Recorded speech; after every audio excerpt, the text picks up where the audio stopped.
আমাদের খুব বেশি সময় নাই। আমাদের সময়ের মধ্যে আমরা যেটুক কাজ করতে পারিনি বা যেটা করা উচিত সেরকম একটা টাস্ক ফোর্স করে সেরকম একটা পেপার অ্যাটলিস্ট আমরা তৈরি করে যাব। কালকে না পরশু একটা ভিডিও দেখছিলাম, আপনার এই একটা প্লেন বাংলাদেশে আসতেছে, একজন ভিডিও করেছে, আপনারা নিশ্চয়ই দেখেছেন, অনেক ভাইরাল হয়েছে।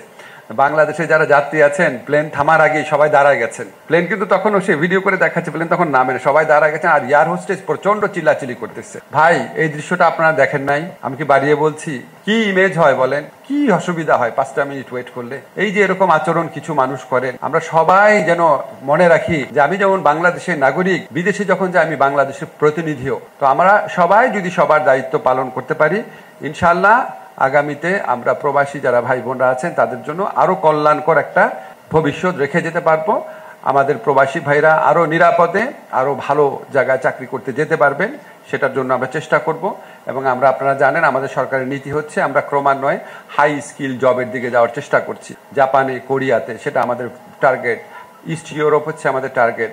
আমরা আমাদের প্রবাসী কল্যাণ ব্যাংকের সাথে কথা বলেছি, জাপানে যে স্টুডেন্টরা যাচ্ছে তার যদি গ্যারান্টর না থাকে, প্রবাসী কল্যাণ ব্যাংক গ্যারান্টর হতে পারবে কিনা।